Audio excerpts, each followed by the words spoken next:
À 61 ans, Jim Carrey s'assoit pour ce qu'il appelle son dernier entretien. L'homme qui a fait rire des millions est prêt à dire la vérité. Pendant des décennies, les fans ont soupçonné quelque chose de sombre derrière son énergie maniaque. Ils avaient raison. En 2025, Carrey révèle qu'il est sous Prozac depuis les années 80, luttant contre ce qu'il appelle un désespoir de bas niveau qui ne l'a jamais quitté. Mais ce n'est pas ça le plus choquant. Ce qu'il confesse sur les tentatives de suicide de son père et son propre point de rupture va changer pour toujours la façon dont tu vois chaque film qu'il a jamais tourné. Jim Carrey naît le 17 janvier 1962 dans la petite ville de Newmarket, Ontario. Il est le benjamin d'une famille de 4, grandissant dans une maison bruyante, étriquée, où les rêves se cognent chaque mois aux factures qui s'entassent. Son père, Percy, jouait du saxophone dans un groupe de jazz avant de se rabattre sur un boulot de comptable chez Teton Wills à Scarborough, gagnant à peine 8 000 $ par an. Sa mère, Kathleen, se bat contre la maladie tout au long de son enfance, passant plus de jours au lit qu'à se lever. Le nom de famille s'écrivait autrefois Kerr, avant que les ancêtres de Percy ne l'anglicisent en arrivant au Canada. Dans leur maison modeste, Jim regarde la déception silencieuse de son père grandir. Percy avait le cœur d'un musicien piégé derrière un bureau, et Jim apprend tôt une leçon dure. Même le travail acharné ne garantit pas la sécurité. À 8 ans, Jim trouve du réconfort devant le miroir. Il passe des heures là, à tordre son visage en grimaces qui font même s'arrêter ses frères et sœurs. À 10 ans, il est tellement sûr de lui qu'il envoie une lettre à Carol Burnett pour lui dire qu'il est déjà un maître de l'imitation. Il reçoit une lettre type polie en retour, mais pour lui c'est tout. Il la colle au mur comme une promesse. À l'école, il ne peut s'en empêcher, il transforme chaque cours en spectacle, se métamorphosant en prof ou star de cinéma, jusqu'à ce que le principal le mette dehors encore et encore. Les gamins l'appellent « Rubberface ». Et pour un gosse qui vit dans la précarité financière constante, ses rires, c'est de l'or pur. Puis tout s'effondre en 1975, quand Teton Wills ferme du jour au lendemain. Percy a 51 ans et se retrouve au chômage. Il envoie 73 candidatures à des cabinets comptables dans tout l'Ontario. Réponse ? Que dalle. Les économies s'évaporent vite et les factures médicales de Kathleen bouffent de le reste. Percy finit par prendre un job de concierge à 4 $ de l'heure, nettoyer des toilettes dans le genre d'usine où il travaillait autrefois comme comptable. Jim a 13 ans et regarde l'homme qu'il admire le plus récurer les sols des types qui lui serraient autrefois la main. L'humiliation est viscérale. En quelques mois, ils perdent la maison. De 1974 à 1976, les Carrey vivent dans un camping-car Volkswagen jaune garé près du lac Ontario. Percy et Kathleen dorment dedans. Jim et son frère John plantent une tente à côté, sous les nuits gelées canadiennes. Ils se réveillotent avec du givre sur les sacs de couchage, se lavent dans les lavabos des stations-service avant l'école. Parfois, Jim fouille les poubelles pour des sandwichs périmés et les réchauffe sur le réchaud du van. Ensemble, la famille y bosse de nuit dans une usine locale. 32 $ pour 8 heures, à nettoyer sols et toilettes. Jim va au Aldershot High School le jour, à moitié endormi, vêtements sales, cerveau en veille. À 15 ans, la maladie de sa mère empire tellement qu'elle ne peut plus marcher seule. Jim commence à sécher les cours. À 16 ans, il lâche l'école pour bosser à plein temps avec son père. 4,25 $ de l'heure. Il nettoie des sols toute la nuit, rentre à l'aube, soulève sa mère du lit, la lave, lui prépare à manger et s'assoit à côté d'elle en lui racontant des blagues pour la faire rire. Ces blagues, c'est sa façon de rester sain d'esprit. Kathleen l'appelle « mon petit rayon de soleil », mais à l'intérieur, il est terrifié. Ça dure 2 longues années, jusqu'en 1980. Et puis arrive ce matin qui change tout. En 1982, Jim trouve son père inconscient dans la salle de bain. Percy a avalé un flacon entier de pilules. Jim a 20 ans et hurle dans le téléphone pour appeler les secours tandis que les paramédics l'emmènent à l'hôpital Joseph Brandt. Il le sauve de justesse. Plus tard, Percy avoue qu'il avait déjà tenté 2 fois pendant les années dans le van. Jim porte ce choc toute sa vie, avec la peur que cette même obscurité vive en lui. C'est pour ça qu'il bosse si dur, qu'il ne s'arrête jamais. Mais même à travers toute cette douleur, quelque chose en lui continue de murmurer « réessaye ». À 15 ans, Percy l'avait emmené au Yuck Yucks Comedy Club de Toronto pour son premier vrai show. Sa mère lui avait choisi un costume de loisir en polyester fluo, convaincu que c'est ce que portent les comiques à la télé. Le spectacle est un flop total, à peine des applaudissements. Mais Percy, même au fond du trou, le ramène à la maison avec une fierté silencieuse. Jim apprend ce jour-là que rater une scène, ce n'est pas la mort, c'est de l'entraînement. À son 16e anniversaire, il lâche l'école définitivement. La famille est toujours fauchée, tout le monde bosse en usine ou concierge pour survivre. Jim fait 12 heures de nuit, dort dans le van entre 2 shifts, rêve de lumière et d'applaudissements. Il commence à s'entraîner en cachette pendant les pauses, imitant Don Adams ou W.C. Fields pour garder l'esprit vif. Il était un élève modèle autrefois. Maintenant, il est en colère, renfermé. Mais la comédie lui donne une raison de respirer. La famille Allais commence à se disloquer sous le poids de la misère. Ses frères et sœurs se dispersent. Son père sombre plus profond dans la dépression. Et l'usage de calmants de sa mère devient une addiction. Jim dira plus tard « Si t'es stone aux antidouleurs, c'est de l'abandon ». Il s'asseyait à table, écoutant sa mère dire des trucs comme « Mon cerveau se détériore à une vitesse incroyable » ou « Je peux partir d'un moment à l'autre ». Ces mots se sont gravés en lui comme du feu. Il a appris à utiliser le rire comme armure, à cacher la douleur derrière l'absurde. À 17 ans, il gagne enfin $20 pour un set de 20 minutes au Hoof and Mouth Club. C'est pas grand-chose, mais c'est la preuve qu'il peut gagner sa vie avec ses blagues. En 1980, il passe une audition pour Saturday Night Live, persuadé qu'il y est. Mais il ne rencontre même pas Lorne Michaels. Les producteurs le zappent, je pense pas que Lorne aimerait ça. Il est anéanti, ce rejet le hante des années, mais il le pousse à arrêter de copier les autres et à inventer ses propres personnages. Derrière son humour, il y a des blessures invisibles. À l'école, on l'avait harcelé pour sa pauvreté, moqué pour ses fringues, et parfois il se faisait mal juste pour sentir quelque chose de réel. Des années plus tard, il en parle dans un docu qui montre des images si crues que les producteurs les ont gardées sous clé pendant presque 20 ans. Sa douleur devient le moteur de son art. Chaque grimace folle, chaque geste déchaîné vient d'un gamin qui a appris à survivre en faisant rire les autres. Au milieu du chaos, il y a encore des lueurs d'espoir. Certains profs au Aldershot High School le laissaient jouer en classe au lieu de le punir. Un prof d'art plastique se souvient de lui en train de dessiner et d'imiter John Wayne en même temps. En 1981, à 19 ans, il décroche son premier rôle télé dans un petit film canadien, Introducing Janet, rebaptisé Rubberface. Il joue Tony, un comique en galère, presque un miroir de lui-même. Ça ne le rend pas célèbre, mais ça lui donne un pied dans la porte. La même année, il prend un risque énorme. Avec seulement $200 en poche, il plaque Toronto pour Los Angeles.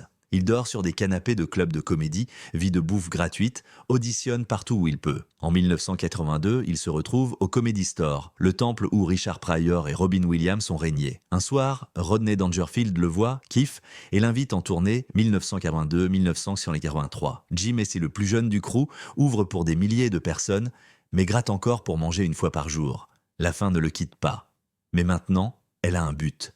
Après ça, il décroche de petits rôles à la télé. Mal payé, mais chaque pas compte. En 1983, il gagne $50 la semaine pour des sketchs dans The Sex and Violence Family Hour. Il dort dans un appart vide, sans meubles, survit aux nouilles instantanées. En 1984, il atterrit une sitcom, The Duck Factory, sur un studio de dessins animés, annulé après 13 épisodes. Il replonge dans les dettes, mais il refuse de lâcher. En 1985, il goûte enfin au succès avec Hans Beaten.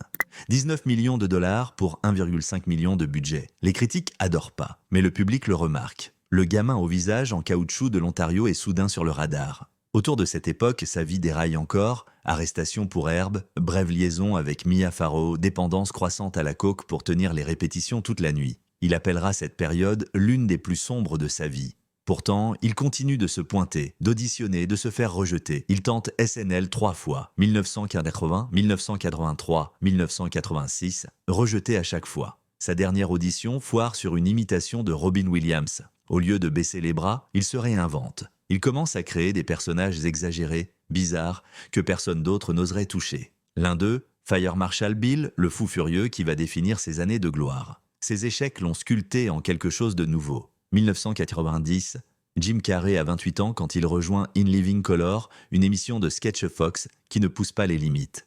Elle les efface. Dès qu'il monte sur scène, son énergie est ailleurs. Il crée plus de 120 sketchs en 5 saisons.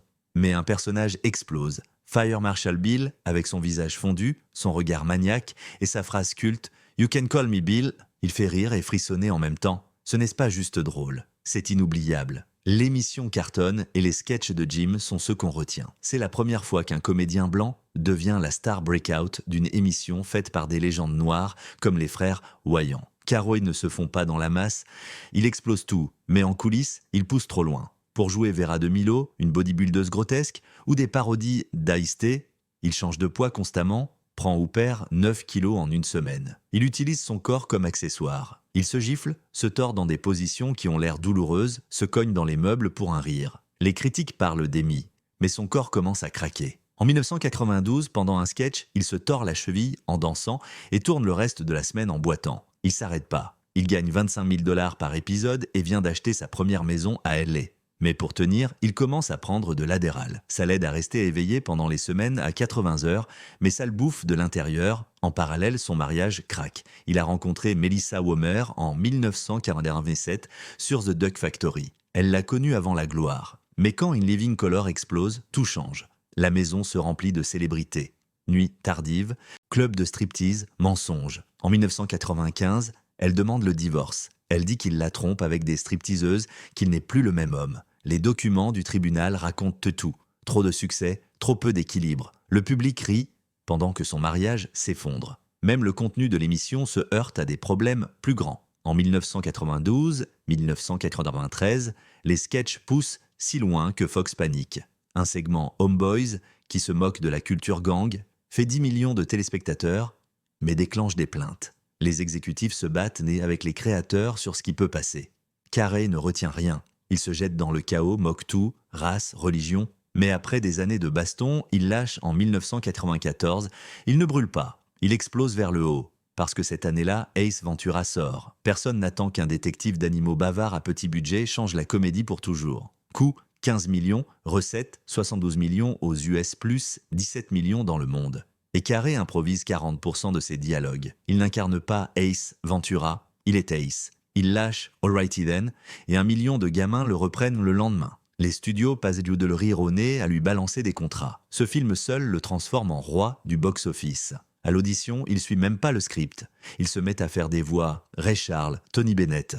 Du pur délire qui marche pas sur papier, mais qui tue en live. Il bat 19 acteurs. Shannon Doherty est castée en lead, mais elle se frie avec Carrey et le réal jusqu'à ce qu'il la vire. Courtney Cox prend le rôle. À ce stade, le film se réécrit autour de la folie de Carrey. Il balance des pranks au milieu des prises. Une fois, il passe près d'une choriste et lui tire le bras en pleine note juste pour voir. Il garde ça dans le film. Peu importe si l'équipe peut pas s'arrêter de rire ou si une scène prend 20 takes. Carrey sculpte tout en live. Il n'incarne pas Ace Ventura, il devient Ace. Il arrête de se laver, dort dans l'appart du perso, teinte ses cheveux. La frontière entre Jim et Ace s'efface vite. Quand il tourne la descente dans l'appart, il improvise tellement que l'équipe doit tout refaire 10 fois. Personne ne le contrôle, mais personne veut parce que le box-office parle plus fort que tout. Pourtant, le coup monte. Pour Ace Ventura, il touche 350 000 $. Après sortie, son cachet saute à 7 millions pour Dumb and Dumber, 20 millions pour The Cable Guy. Mais plus il gagne, plus il craque. Pendant la promo de Dumb and Dumber, il fait une crise de nerfs. Hallucination, il avoue prendre de la coke pour rester réveillé. Il se traite de clown dépressif maniaque. Il se sent comme un imposteur dans un masque. Pas le vert, un autre. Celui où tu fais semblant d'être heureux pendant que tu t'effondres à l'intérieur. Les deals merch aussi le bouffent. Plus d'1 million de poupées Ace Ventura vendues. Boîtes à lunch, t-shirts, jouets. Partout, le visage d'Ace. Mais Carrey célèbre pas. En 1995, il attaque Warner Bros. Pour 20 millions, accusant d'utiliser son visage dans des jeux vidéo sans permission. Il est la plus grosse star comique du monde, mais il contrôle même pas son propre sourire. Le procès devient un tournant pour les droits d'image des célébrités, mais pour Carrey, c'est personnel. Puis arrive Ace Ventura 2, When Nature Calls. Pour la suite, il exige 15 millions plus pourcentage sur recettes. Un des plus gros cachets comiques de l'histoire. 212 millions dans le monde, mais le script l'horripile. Blagues sur la cruauté animale, scènes offensantes. Il essaye de les changer sur le tournage, improvise des lignes plus soft, mais certains passages passent quand même. Les activistes attaquent le film, accusant de se moquer d'animaux sacrés. Carrey garde le rire, mais à l'intérieur, il est en guerre avec ce que le film est devenu. Cette même année, The Mask explose au ciné. Coût 18 millions, recettes 352 millions.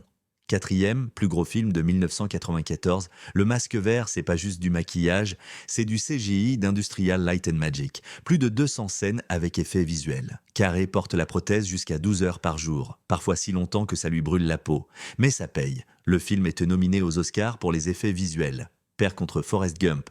Mais Carrey a déjà gagné. Il relance le swing, fait de Cameron Diaz une star et prouve encore qu'il peut porter un film avec du chaos pur. Dumb and Dumber suit de près, 17 millions de budget, 270 millions de recettes mondiales, culte instantané. Carrey écrit 30% des lignes de Lloyd. La chanson We Got No Food, We Got No Jobs, pure impro, sur le tournage, c'est le bordel. Une scène retarde un vrai mariage parce que trop bruyant. Carrey tente une cascade en snowboard lui-même, se pète la cheville et finit les scènes quand même en boitant, saignant mais en balançant les répliques. Jeff Daniels se fait geler à un poteau de télésiège. Ils doivent verser de l'eau chaude pour le décoller, mais tout l'argent ne sauve pas des crashs. Fox le traîne en justice pour 10 millions en 1994 sur des royalties d'In Living Color. Il règle à l'amiable. Cette même année, l'industrie du film lui file environ 20 millions. Mais aux MTV Awards, il s'effondre sur scène. Il murmure qu'il a besoin d'une pause, il est épuisé, parano, le public acclame, mais en coulisses, il avoue la vérité. Il ne peut plus faire semblant. Jim Carrey fait rire tout le monde. Mais au fond, il est à bout de souffle. Quand Jim Carrey tourne la fuite en bateau dans The Truman Show, la pression était réelle. Le réal, Peter Weir, n'est pas satisfait tant que Carrey n'est pas au bord du gouffre. Cette seule séquence orageuse prend 150 prises. L'équipe construit un océan artificiel avec un système de tempête hyper réaliste. Le bassin fait la taille d'un terrain de foot. L'eau s'abat sur Carrey de tous les côtés, tandis qu'il s'accroche à un bateau et porte un harnais de sécurité qui ressemble à une ceinture en pleine crash. À un moment, la scène devient si vraie qu'il manque de se noyer. L'équipe doit plonger pour le sauver. Pourtant, quand ils capturent enfin le moment où Truman touche le mur et sort du monde fake, ça prend une seule prise. Ce plan devient l'un des plus iconiques de l'histoire du cinéma. Le film coûte 60 millions, rapporte 264 millions dans le monde. La perf de Carrey est si puissante que personne ne rit. Il regarde, bouche bée. Il n'incarne pas Truman dans le dôme, il vit dedans. Pendant des semaines, Carrey refuse de quitter le plateau. Il veut ressentir la solitude totale, coupé du monde comme Truman. Il n'appelle pas sa famille. Il parle à peine à qui que ce soit hors caméra. Cette isolation rend les scènes émotionnelles encore plus fortes, mais crée aussi des tensions. Carrey se frie avec Peter Weir, exige le contrôle des scènes, demande même 20 millions de bonus s'il gagne un Golden Globe. Il gagne, meilleur acteur. Mais quand il tient le trophée, les coulisses sont déjà en miettes. Pourtant, The Truman Show change tout. Fini le clown. Maintenant, c'est un acteur sérieux, avec quelque chose de profond à dire. Quand il prend Man on the Moon, Carrey ne joue pas juste Andy Kaufman, il devient Kaufman. Il perd 18 kilos, regarde des heures de rush jusqu'à ce que ça vive dans ses os. Il reste dans le perso même hors caméra. Meeting, répétition, partout. Danny DeVito craque. Je demande des pauses juste pour respirer. Dans une des dernières scènes, Carrey s'injecte du sérum physiologique pour mimer les symptômes du cancer. Il veut que la douleur soit vraie. Elle l'est. Le film fait 50 millions. Carrey gagne son deuxième Golden Globe, mais derrière cette victoire, un divorce. Lui et Lauren Holly se séparent après 1 an. Il dit qu'il ne peut plus se connecter émotionnellement. Un docu plus tard montre à quel point il s'était perdu dans la tête de Kaufman. Ce n'était pas juste du jeu, c'était de l'autodestruction. En 1995, pour Batman Forever, Carrey ressuscite l'énigme avec une énergie folle et des accessoires custom. Il dessine 20 cannes différentes. Le film cartonne à 336 millions. Mais à l'intérieur, Carrey craque. L'anxiété le bouffe. Il commence à prendre du Valium pour rester calme. La rumeur de ses galères fuit. Sur le tournage, Tommy Lee Jones supporte pas son comportement. Il se frite constamment. C'est là que sa dépendance commence à montrer son vrai visage. Ce qui a l'air fun à l'écran, c'est le chaos en dessous. Puis arrive Liar Liar. 300 millions de recettes, portées par Carrey qui improvise 60% de ses lignes. Les scènes au tribunal sont folles, spontanées, vivantes. Mais 3 ans plus tard, Carrey attaque Universal pour 2 millions de bonus. Le procès devient sale, il accuse le studio de l'avoir arnaqué sur les royalties. Règlement à l'amiable, mais le mal était fait. Le film reste culte, mais il a une cicatrice. Sur The Cable Guy, ça vire au noir. 12 millions de recettes, mais en coulisses, c'est le bordel. Carrey devient Chip Douglas si complètement qu'il tourmente Matthew Broderick hors caméra. Broderick craque un jour. Je sais plus comment réagir. Après une journée de scènes imprévisibles, une prise finit avec de la boue dans les yeux des deux. Le cornéen de Broderick se déchire. Il attend 14 heures dans sa caravane un jour à cause de retard. Le film voulait être une comédie noire. Ça devient un test inconfortable de pousser trop loin. Quand Carrey joue le Grinch, c'est pas fun. 345 millions de recettes, mais il passe 2h30 par jour dans un maquillage qui le fait se sentir enterré vivant. La prothèse étouffe, il sue, il doit réparer constamment. Il exige des retakes, plus, toujours plus, perfection. L'équipe maquillage gagne un Oscar, Carrey repart avec un dos en vrac et des mois d'épuisement. Le succès est énorme, mais le coup est inscrit dans ses os. 2015, le drame frappe. Catriona White, maquilleuse irlandaise et partenaire on-off de Carrey, meurt d'overdose. Elle laisse une note qui l'accuse d'abus mental et de lui avoir fourni les pilules. Sa famille le traîne en justice. Il lui aurait refilé des MST, des calmants et l'aurait largué au pire moment. L'affaire secoue Hollywood. Des enquêteurs trouvent des flacons manquants, des SMS qui laissent penser qu'ils savaient. Son équipe crie à l'extorsion, l'affaire est classée en 2018. Mais les tâches ne partent pas. Dans Eternal Sunshine of the Spotless Mind, Carré joue contre tout ce qu'il a fait avant. Pas de rire, pas de routine. Le réal, Michel Gondry, ne dit même pas « action ». Il veut Carré perdu dans l'instant. Il l'est. Le film de 72 millions est tourné dans le chaos. 17 heures par jour, sans filet. Carré se rase la tête pour une scène. Il avouera plus tard que le processus l'a laissé déprimé. La perf était brute, mais les blessures sont réelles. Il lui faut des mois pour s'en remettre. Sa vie perso n'est pas épargnée. En 2012, sa fille Jane est diagnostiquée autiste. En 2018, elle s'éloigne accusant ses vues toxiques. Carré parle souvent de son père, Percy, qui a perdu son job quand Jim était gosse. La famille a vécu dans la misère, nettoyant des usines pour survivre. Percy meurt en 2006. Carré écrit un chèque de 10 millions pour les funérailles.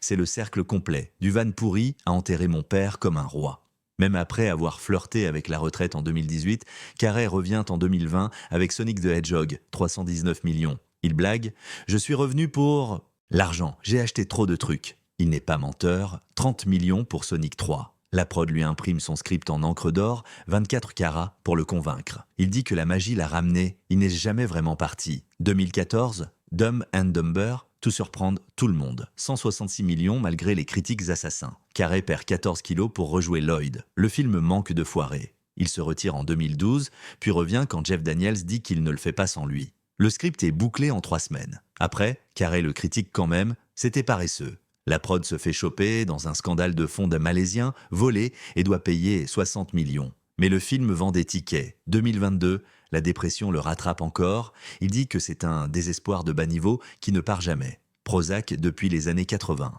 En 2017, il frôle la mort d'une pneumonie pendant Sonic 2. Ça le force à faire une pause. Il arrête les médocs.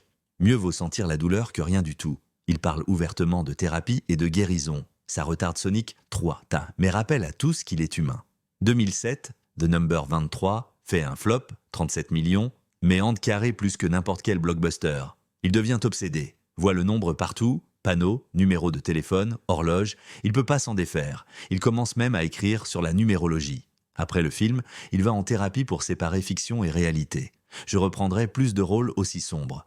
Kick-Ass 2, il joue le colonel Stars, mais après la fusillade de Sandy Hook, il se retire de toute promo. Je peux pas soutenir un film aussi violent.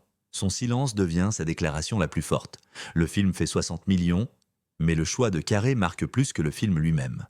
2024, il revient pour Sonic 3. Moustache collée chaque matin pendant 3 heures. Encore 30 millions, il rigole. J'ai besoin d'argent, j'ai acheté trop de maisons. Le réal qui lui envoie un script en or massif, c'est pas une blague, ça s'est passé. Carré avoue que ce genre de geste le fait se sentir vivant. C'est pas juste l'argent, c'est la magie. 2017. Il choque tout le monde dans une interview virale à la Fashion Week. Il n'y a pas de moi. Il est sérieux. Il a étudié Eckhart Tolle, médité des années, et maintenant il sent qu'il n'est plus une personne. Juste partie de tout. La paix vient pas de la personnalité ou de la gloire. Elle vient de la reddition.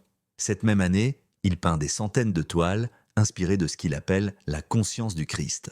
À Homeboy Industries en 2015, il dit aux ex-tollards que le pardon ouvre les portes du paradis. Jésus a souffert non seulement physiquement, mais émotionnellement, et il a pardonné quand même. C'est là que vient son art. Il n'agit plus, il cherche. En 2025, ses films ont rapporté plus d'1 milliard. 2 Golden Globes, 0 Oscar. Il a dit un jour, tout le monde devrait devenir riche et célèbre, juste pour apprendre que ça ne répare rien. Son année la plus folle reste 1994, Ace Ventura, The Mask, Dumb and Dumber, tout en une fois. Mais son âme vit ailleurs. Il croit à la paix. Si cette histoire t'a touché, mets un pouce bleu, abonne-toi, active la cloche. Parce qu'on va continuer à te raconter des vies complètement dingues comme celle de Jim Carrey. À très vite pour la prochaine, prends soin de toi.